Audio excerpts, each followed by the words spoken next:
welcome to the Power Zone Sports Podcast, the Halloween special. Today, on this spooky Halloween, we're going to be talking about a new world champion, as well as predictions for this coming up week in the NFL.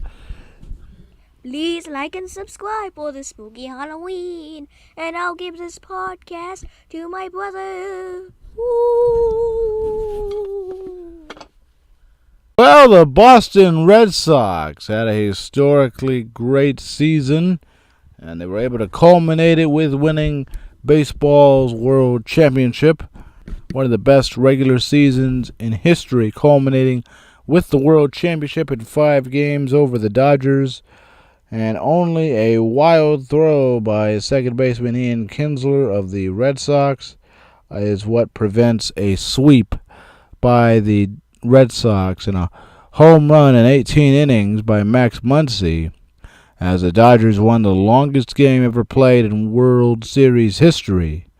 It was the only thing preventing a sweep from taking place.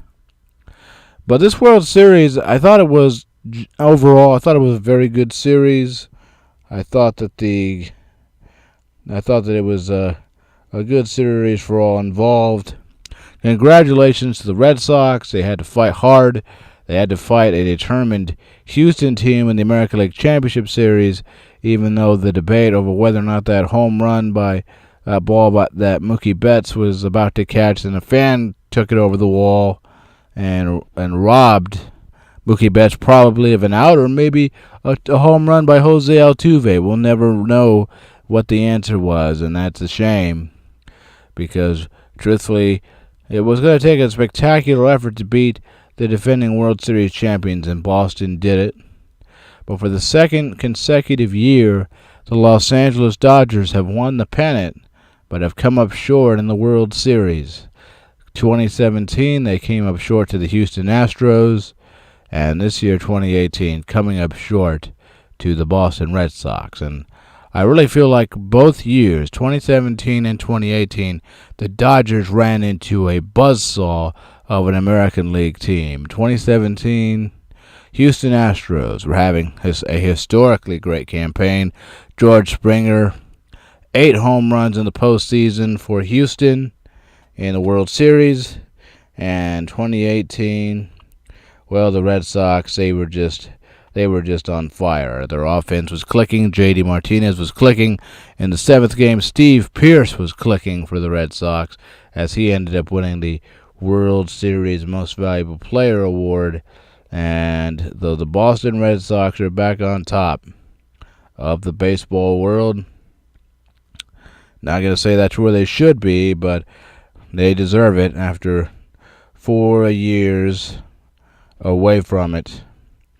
But Steve Pearce, after he got the last out, he could win a nice contract from some other team. Of course, Steve Pearce, Game 4, he had 4 RBIs. And he hit a couple of big home runs in Game 5 of the World Series. So Steve Pearce really deserved the World Series MVP award. It came over mid-season. A mid-season pickup, was not on the Red Sox roster when the season began, but a great win for the Boston Red Sox. Of course, Steve Pearce started the year as a Toronto Blue Jay, and then finished the year with the division rival Boston Red Sox.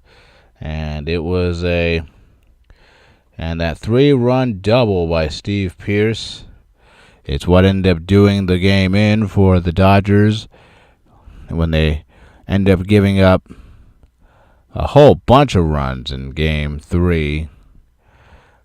But we'll never know what the answer is now. But I really feel like the 2018 Red Sox, they were a historically great team. I think this Red Sox team, if you put the 2018 Red Sox against the Red Sox from 2004, this Red Sox team might beat that 2004 Red Sox team. We'll never know the answer to be certain, but they had a great year, had some great players. Of course, the 2004 Red Sox, first team to overcome a 3-games-to-none deficit in the American League Championship Series, and then they swept the St. Louis Cardinals 4 straight to win the World Series. Of course, that band of misfits: Johnny Damon, Mark Bellhorn, David Ortiz, Manny Ramirez, Jason Varitek behind the plate, Mike Lowell. It was really a great roster of players on that team. They had Nomar for half the year, Nomar Garciaparra. But this 2018 Red Sox team, they are great in their own right. I think every team that wins a title should probably be judged on their own merit, as much as we fans would love to just have a roster, have a debate on who the greatest team ever is or who the greatest lineups are. It's great for fans to have those debates because those debates really are endless. But this Red Sox team was great in its own right. And 2018 Red Sox versus 2004 Red Sox, that's a matchup that would be amazing to watch. You'd probably see a lot of home runs, a lot of great defense, and you'd probably see David Ortiz, Manny Ramirez go deep, and you'd probably watch Steve Pearce go deep as well for the 2018 Red Sox. Probably J.D. Martinez as well. What a big addition he was. What a huge free agent pickup that he was for the Boston Red Sox. As the Red Sox probably don't win the World Series if he doesn't sign that contract in free agency to join the Red Sox.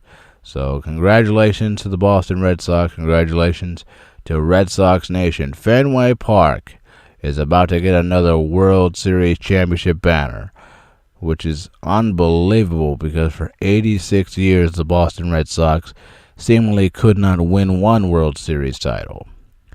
It took a spectacular effort, but the Boston Red Sox are on top of the baseball world once again, and I'm all right with that. So we'll see.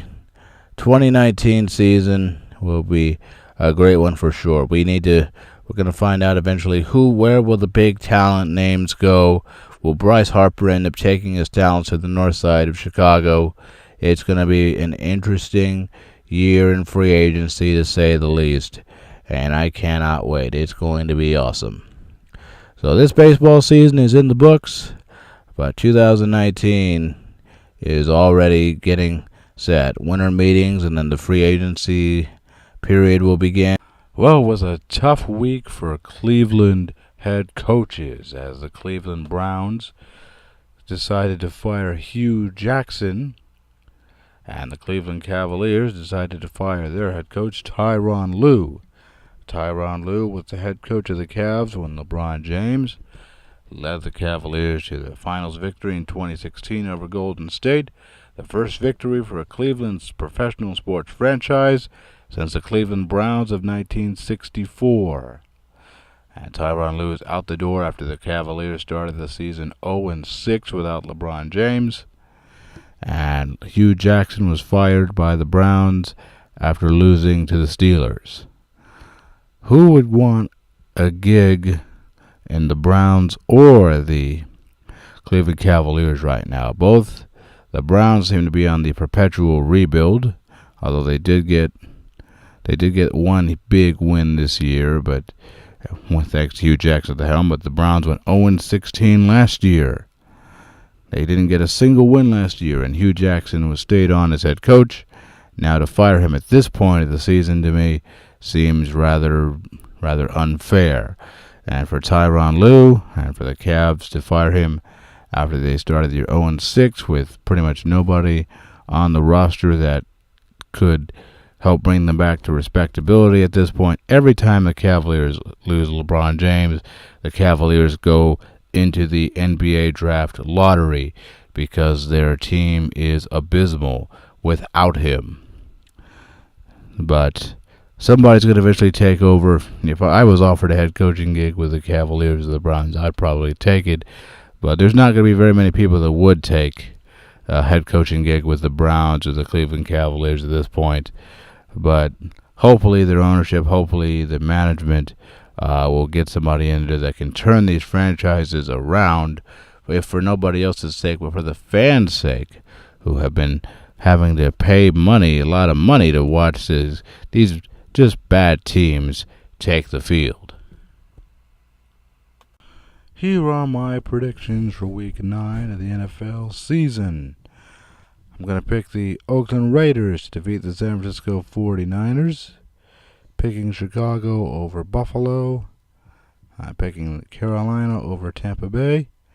Picking Kansas City over Cleveland. I'm going to pick Miami over the New York Jets. Picking Pittsburgh over Baltimore.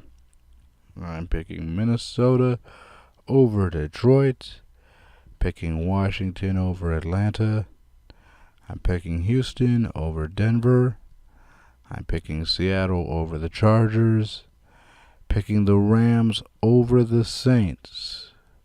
Picking Dallas over Tennessee. And last but not least, picking the Patriots over the Packers on Sunday night.